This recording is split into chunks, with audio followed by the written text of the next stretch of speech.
თბილისის მერის მიერ დაფუძნებული IP ჩემი ადვოკატი თბილისის მოსახლეობას სამოქალაქო და ადმინისტრაციულ სამართალში უსასყიდლოდ უწევს იურიდიულ დახმარებას. ამ თემასთან მიმართებაში ჩემი სტუმარია თბილისის მერიის IP ჩემი ადვოკატი, დირექტორი მარინა ბერაძე. ქალბატონო მარინა, მოგესალმებით, ძალიან დიდი მადლობა ამ აქტუალური თემის გვესტუმრეთ და თემის აქტუალურობიდან გამომდინარე, რა თქმა უნდა, უპირველეს ყოვლისა, მაინტერესებს თუ რა წინაპირობა იყო ამ ორგანიზაციის შექმნის, მიზანზე ვისაუბრო და შემდეგ, რა თქმა უნდა, დეტალურად თუ ვის ემსახურებით, მომართვიანობა როგორია, რა თქმა უნდა, ახალგაზრდების ჩართულობა, ძალიან ბევრი კითხვა მექნება, დრო გვაქვს, ასე რომ დეტალურად შეგვიძლია ჩვენს მსმენელს და მაყურებელს ვუამბოთ ამ ორგანიზაციას. მოდით მიზნით დავიწყოთ საუბარი, რა მიზანს ემსახურება ჩემი ადვოკატი. კი ბატონო. პირველ რიგში მივესალმებით თქვენს მაყურებლებს და მსმენელებს და ძალიან დიდი მადლობა იმისთვის, რომ მომიწვიეთ და ამ თემით დაინტერესდით. ეს ნამდვილად სასარგებლოა ის ინფორმაცია, რომელიც რაც შეიძლება მეტმა ადამიანმა უნდა იცოდეს. რაც შეეხება ჩვენს ორგანიზაციას, თქვენ უკვე აღნიშნეთ, რომ ეს არის IP, ანუ არამომგებიანი, არაკომერციული ინსტიტუცია არის და ის დააფუძნა თბილისის მერიამ. რახან დაფუძნებულია თბილისის მერიის, ამიტომ ის ემსახურება ძირითადად თბილისის მოსახლეობას. ხა მე დაწვრილებით ვისაუბრებ ამაზე. ხა პირველი რატომ შეიქმნა ეს სამსახური? მოგეხსენებათ, სამოქალაქო საქმეები არის ძალიან მრავალფეროვანი. აქ შედის დავები, რომელიც შეიძლება წარმოიქმნას ოჯახშიც, ანუ ოჯახური დავები, განქორწინების თემატიკა, სამეზობლო დავები, ამხანაგობა, შრომითი დავები, ფინანსური დავები, ჯარიმები და ძალიან ბევრი სახეობა და ნებისმიერი იურიდიული დოკუმენტის წაკითხვა არ არის მარტივი ამბავი. რა თქმა უნდა, არც ვართ ვალდებულნი, რომ ვიცოდეთ. ისიც არანაირად არ ვართ ვალდებული. და წავიკითხოთ, ასე ვთქვათ, იურიდიულ ენაზე. კი ბატონო.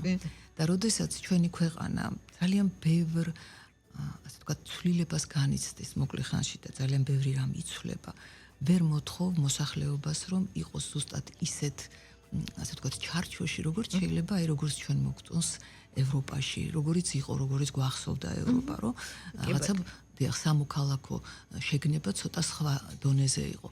ამიტომ, როდესაც დადგა იმის საჭიროება, რომ ადამიანი არის მარტო ინსტიტუციასთან, აუცილებელი იყო მისი დახმარება, რომ არ დაგეტოვებინა, ანუ ეს არის პასუხისმგებლობა, რომელიც ამ შემთხვევაში თბილისის მერიამ გამოიჩინა. თვითონ ამ სამსახურში მე ვარ უკვე 10 წელი და ამ ხნის განმავლობაში ძალიან ბევრი ცვლილება მოხდა. ეხლა ერთია, როდესაც ვამბობთ, რომ უსასყიდლოდ ემსახურებით და მეორეა, თუ ერთი და იგივე საქმეს ვაკეთებთ, ამდენი წლის განმავლობაში ეს არ შეიძლება ჩაითვალოს, რომ არის კარგი, ხო, თუ არ განვითარდი. ეხლა როგორ მოხდა განვითარება? ეხლა ჩემი შემდეგი კითხვაც ეს არის, რომ როგორ ვითარდებოდა და როგორ ვითარდება, შესაბამისად სიახლეებზე ვისაუბრეთ. აუცილებლად. დასაწყისში ამ მომსახურებით სარგებლობდა მხოლოდ შეჭირვებული მოსახლეობა, ანუ უმწეოები. ახლა ჩვენ ვართ ღია და ვეხმარებით ნებისმიერ ადამიანს და რატომ? საერთოდ იურიდიული დახმარება არის საკმაოდ ძვირადღირებული. ნებისმიერი ადამიანისგან შეჭირვებულია ეს თუ არ არის შეჭირვებული, არის საკმაოდ დიდი ტვირთი ოჯახისთვის. ამიტომ ეს ძალიან აუცილებელი გახდა. და ეხლა ყველაზე მნიშვნელოვანი რაც არის და განვითარებას როდესაც საუბრობთ, არ შემიძლია აუარო გვერდი. რატომ შეიქმნა ეს პროექტი? ეს პროექტი არის სასწავლო მიმართულების, ანუ საგანმანათლებლო. აი ეს არის მნიშვნელოვანი. ეხლა უყურეთ როგორ არის ჩვენ ყოველთვის გვაქვს პრეტენზია იმაზე, რომ კადრები ნაკლებობა, არ არის კარგი კადრები, მაგრამ როგორ უნდა მოვიყვანოთ ეს კადრები, თუ არ იქნა ადგილი, სადაც ისინი გაივლიან სწორ პრაქტიკას. აი სწორედ ამიტომ არის შექმნილი და როდესაც განვითარებაზე ვსაუბრობთ, არა, ერთი ვთქვით, რომ მომსახურება იყო მხოლოდ შეჭირვებულებისთვის და ეხლა არის ბევრი და მეორე მხოლოდ თბილისის უნივერსიტეტი, სახელმწიფო უნივერსიტეტი სარგებლობდა ამით. ანუ მისი სტუდენტები მოდიოდნენ ჩვენთან. აი ხა როგორ მუშაობს ეს IP ჩემი ადვოკატი ახორციელებს პროექტს და ეს პროექტი არის იურიდიული კლინიკა ჩემი ადვოკატი.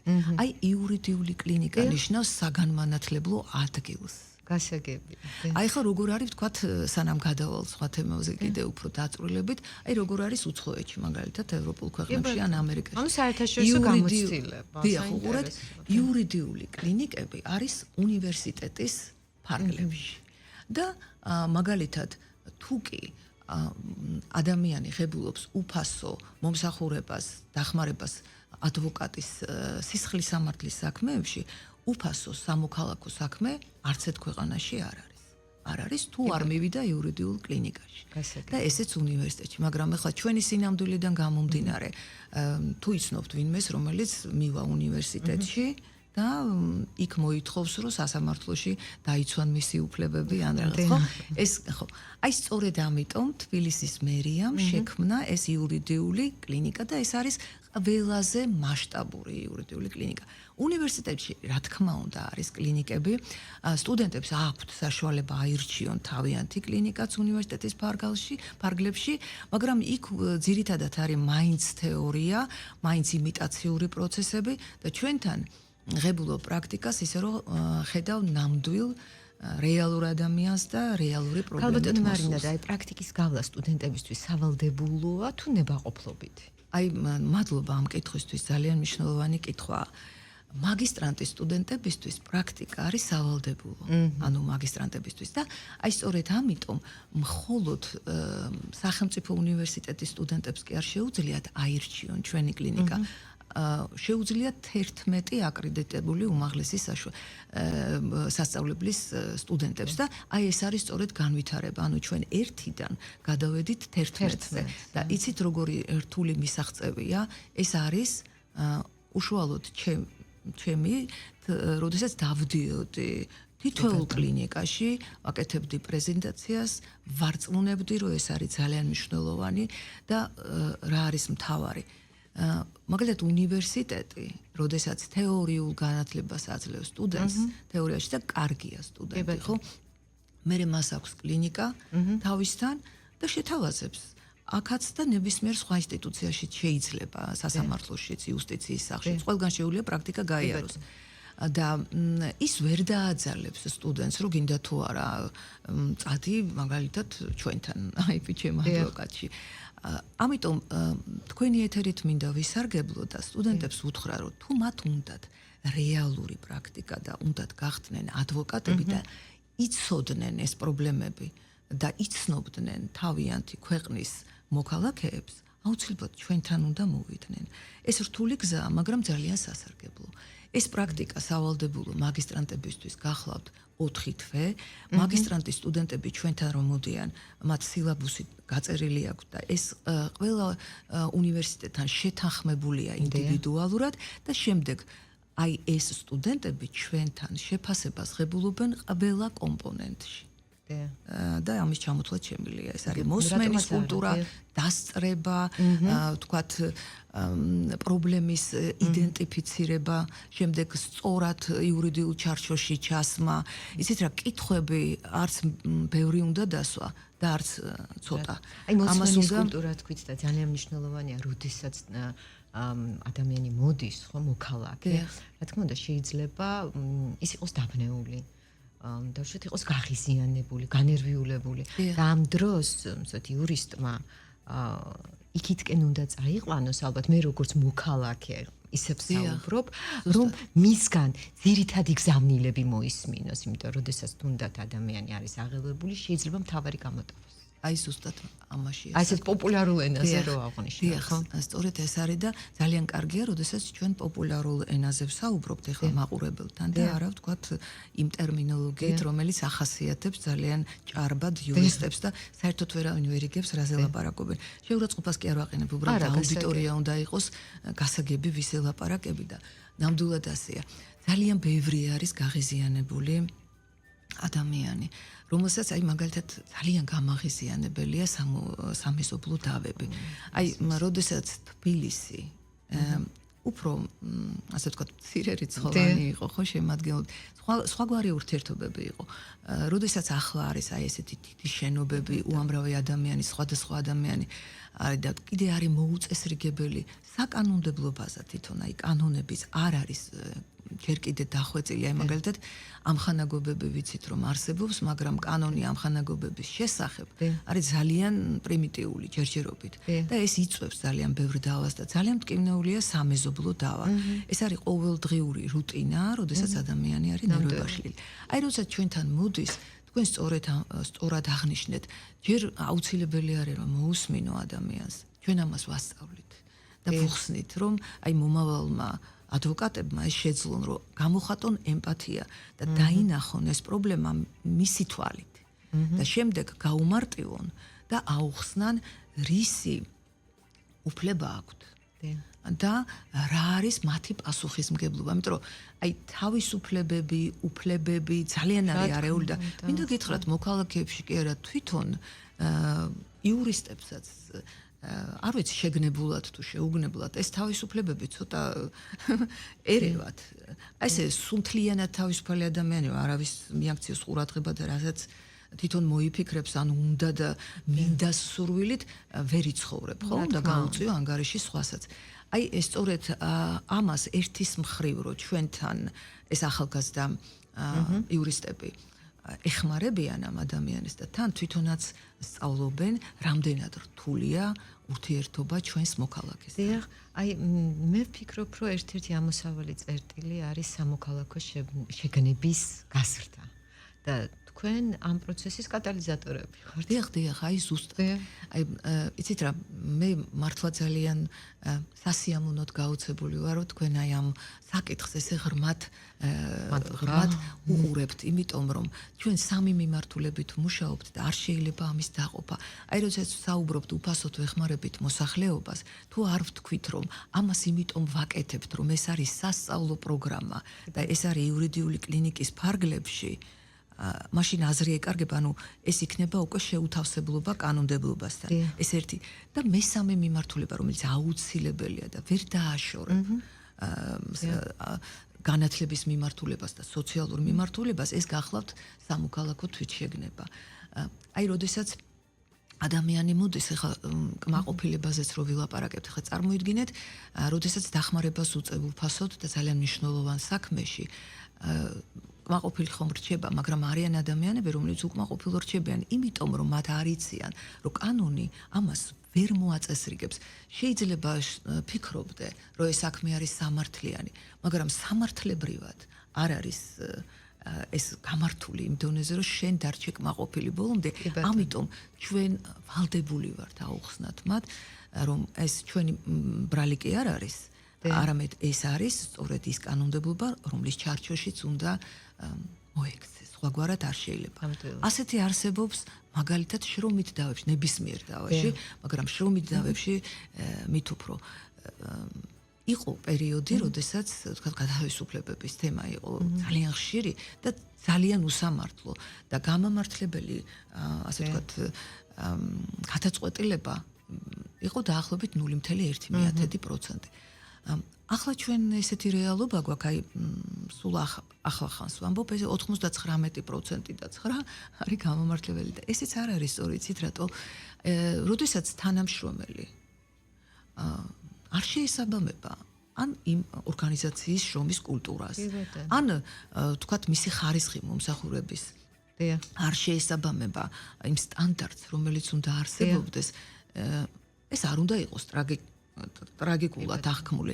ერთხელ მქონდა მე ამ თემაზე ლაპარაკი, იმიტომ რომ უშუალოდ შრომით თემებზე ვსაუბრობდით, თემატური გადაცემები ჩვენ სატელევიზიო პროგრამებიც გქონდა და ამიტომ სხვა თემაზე ვსაუბრობდით და ჩემმა ახლობელმა მოკლედ გამოეხმაურა ამას ისეთი საოცარი რეაქცია ჰქონდა, მეც გადამისვა ხაზი საერთოდ ყველაფერს.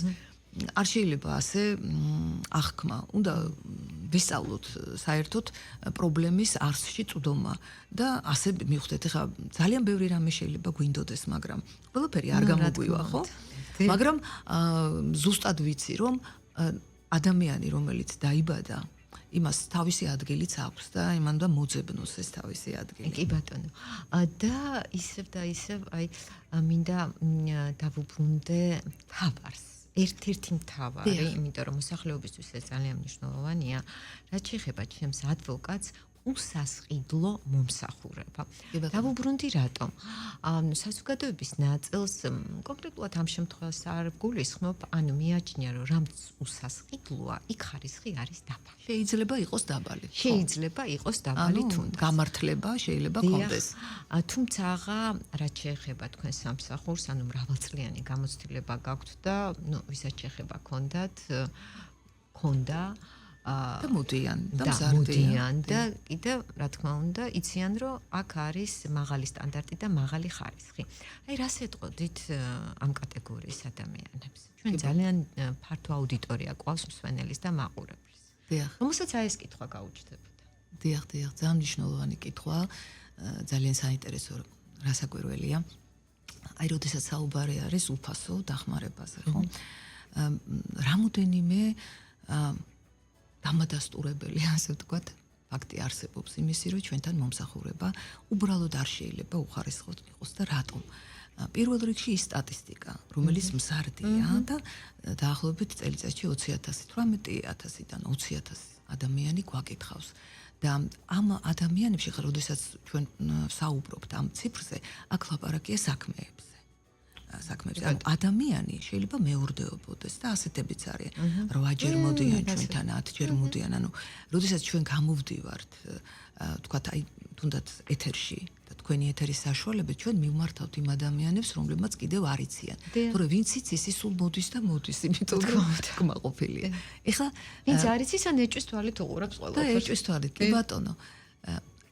რაც შეეხება ხარისხს, ჩვენი თანამშრომლები, რომლებიც ჩვენთან მუშაობენ, ესენი არიან ადვოკატთა ასოციაციის წევრები, ესენი არიან ახალგაზრდები, რომელსაც დაიწყებული არ აქვს თავიანთი მასწავლი, ახლო წარსულში მასწავლი თემები თეორიულად.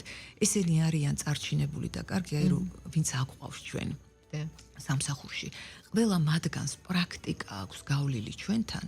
სხვაგვარად ვერ მოხდება, ძალიან რომ მინდოდეს და ვინმე მთხოვოს რომ აი იურისტია, კარგია, კარგად სწავლობდა ხუთოსანია და მიიღეს სამს ვერ მივიღებთ, იმიტომ რომ თუ ეს გზა არ გაიარა ჩვენთან, ისე წარმოუდგენელია, რომ ვთქვათ, შეძლოს მუშაობა. ეს იგივეა, რომ ქირურგი პირველივე დღეს მიუშვა პაციენტთან ოპერაციას. ეს ერთი.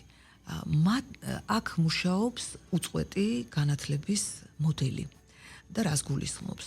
გარდა იმისა, რომ როგორც ადვოკატთა ასოციაციის წევრები ესენი მუდმივად გადიან იქ გარკვეულ, ასე ვთქვათ, მომზადებას და პერიოდულად ეს შედის ვალდებულებაში, კიდევ ამის პარალელურად თვითონ მუნიციპალიტეტი, თბილისის მერია ზრუნავს იმაზე, რომ უამრავი მიმართულების ტრენინგებში მიიღონ მონაწილეობა. სხვადასხვა თემატიკის მიხედვითაც, გინდათ ფსიქოლოგიის მიმართულებით და ძალიან ბევრი, ანუ ესენი იზრდებიან. ჩვენ მუდმივად ვართ განვითარების ავანგარდში.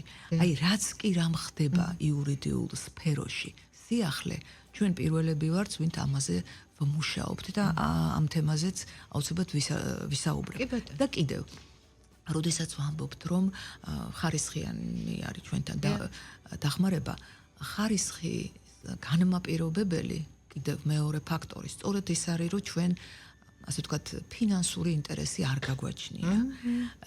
რატომ უნდა მოატყუოს ჩვენმა თანამშრომელმა, რომელიც ძალიან ხშირია, როგორც უჩივია, იმიტომ რომ ჩვენთანაც მოდიან ეს ადამიანები, აქედან გამომდინარე ვამბობთ, რომ არავის ეჭვის თვალით არ უყურებ, მაგრამ არიან ადამიანები, რომლებიც იყვნენ სხვადასხვა ინსტიტუციაში, კერძო ადვოკატების თანაც და მერე მოდიან ჩვენთან. ჩვენ არ აგვაქვს ეს მოტივი, რომ ჯერეთ. მეორეც კიდე, ჩვენთან ჩვენი თანამშრომელი მუშაობს იმ სტუდენტების გუნდთან ერთად, ხო?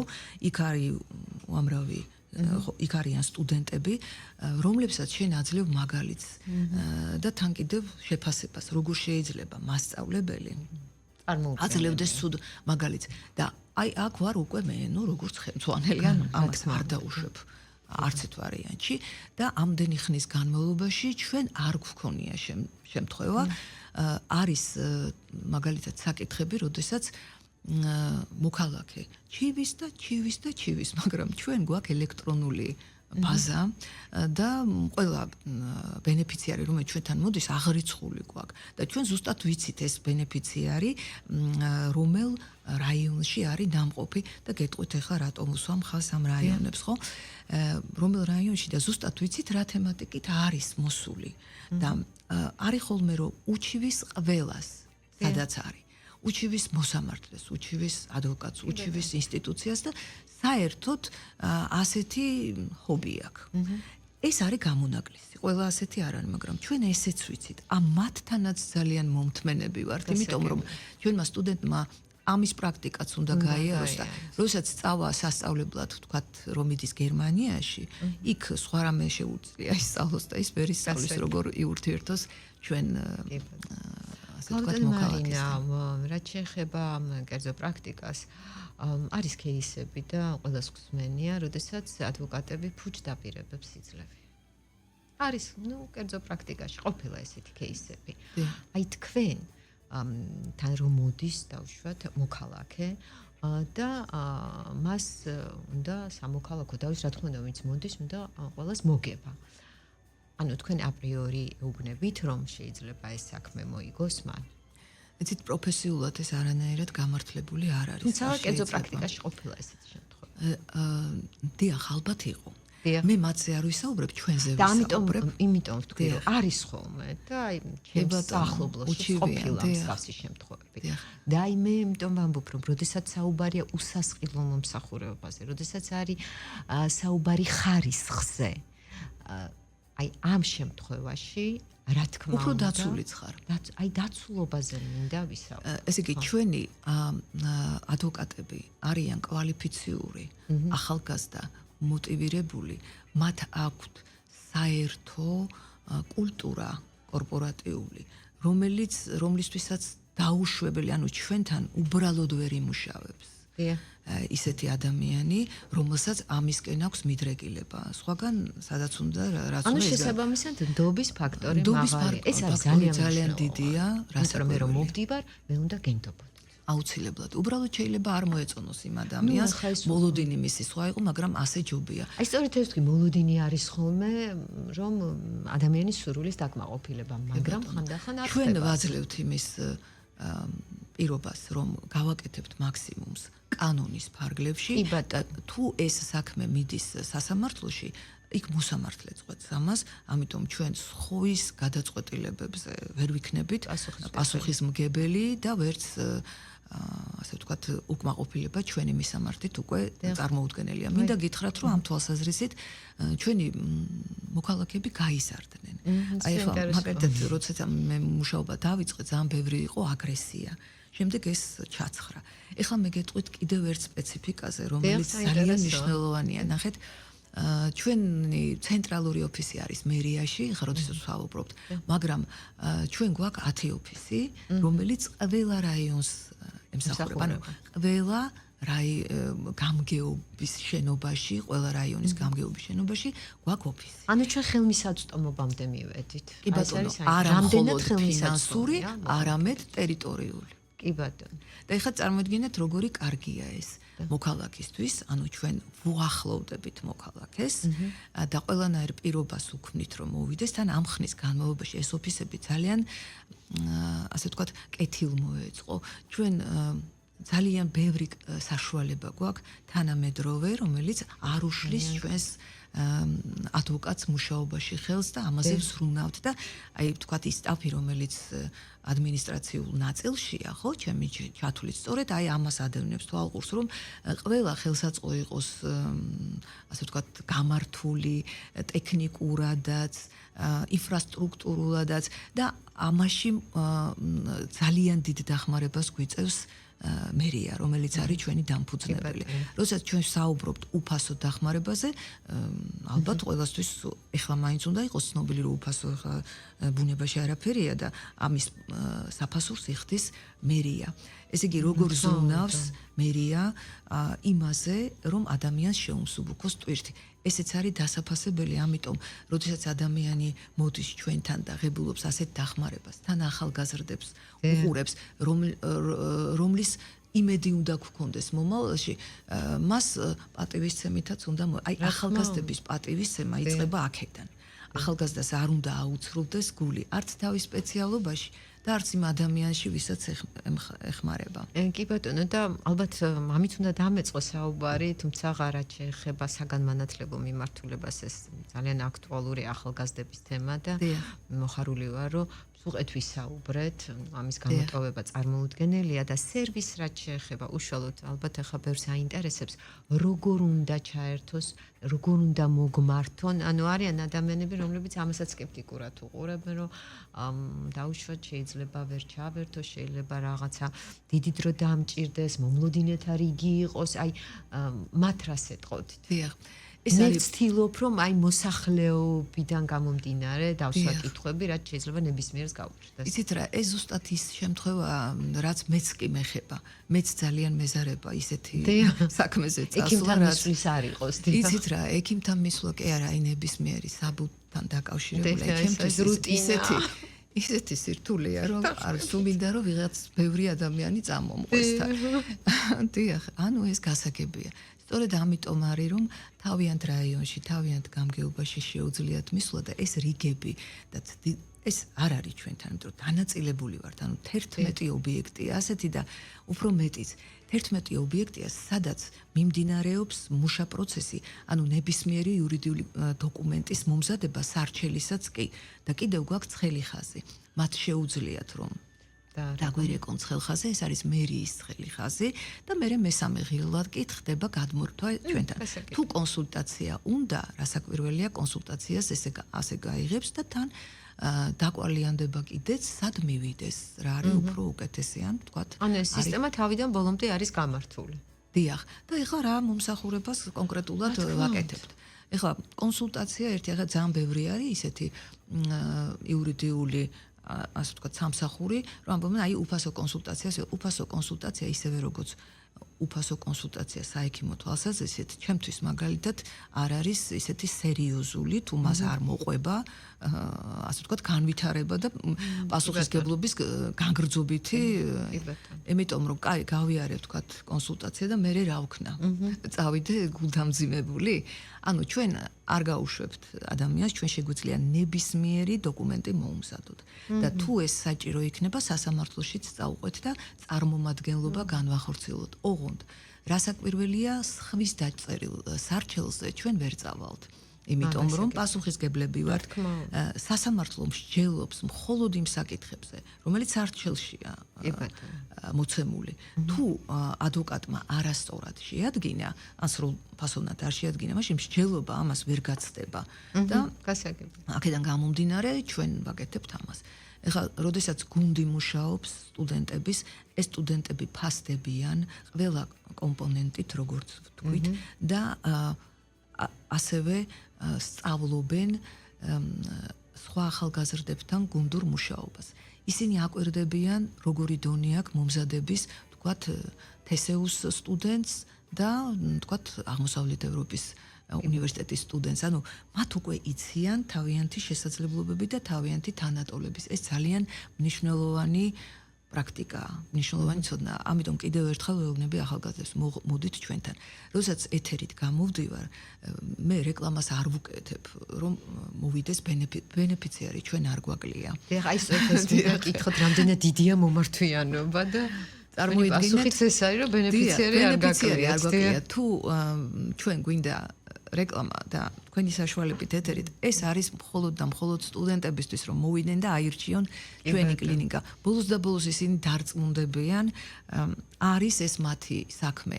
თუ არ არის, რა თქმა უნდა. ესეც საუკეთესო საშუალებაა.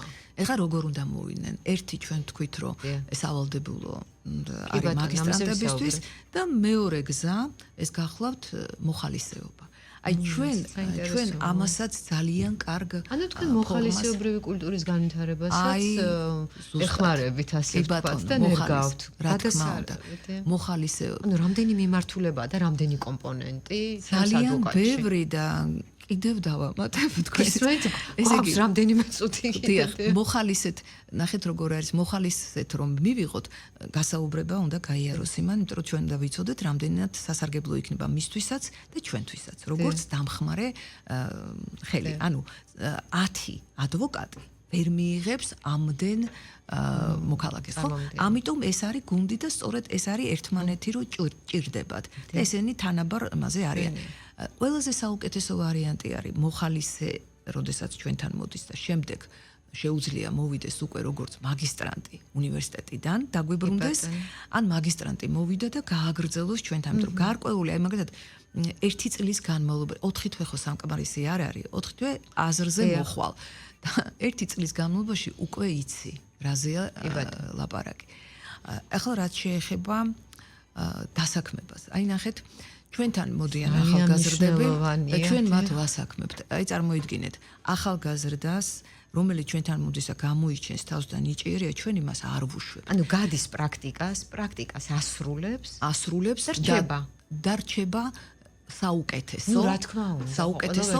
აი ახლა მაგალითად ვაკანსიები გვაქვს თანაშემწის პოზიცია და როდესაც განვითარებაზეა საუბარი, აი ეს განვავითარეთ, რომ იქ და ადვოკატიც ადრე იყო 5 და მე გახდა 12. ეხლა 12. დიახ.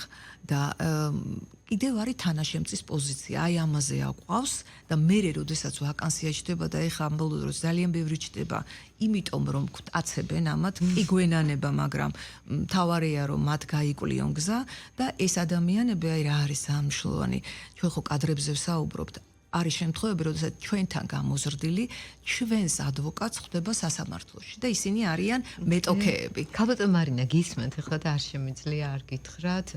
პირველად ვინანერო იურიდიული განათლება არ მაქვს. იმიტომ რომ ნამდვილად მექნებოდა სურვილი, შემოგიერთდებოდით, თუ მიღებდით, რა თქმა უნდა, მაგრამ სამწუხაროდ ეს არის ჩვენი მიზანი. იურიდიული განათლება. კი ბატონო, და ჩვენ ძალიან მალე გვეყოლება დიდი ციფრი კეთილსინდისიერი და პროფესიონალი ადვოკატების. დიახ, და მე ვფიქრობ, რომ თუ რამე დასამატებელი არ გაქვთ, ამით უნდა დავასრულოთ საუბარი, რომ ჩვენ გვეყოლება კეთილსინდისიერი პროფესიონალი ადვოკატები.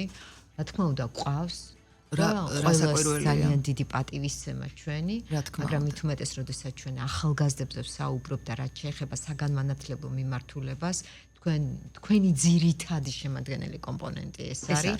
სამიზნე ჯგუფი ახალგაზრდები და თქვენ ზრდით ახალგაზრდა იურისტებს. კეთილსინდისიერ და პროფესიონალებს. ძალიან დიდი მადლობა, გისურვებ წარმატებებს და იმედს ვიტოვებ, რომ სიახლეებით კვლავ გვესტუმრებით. დიახ, თქვენ დიდი მადლობა აი ამ საინტერესო კითხვებისთვის.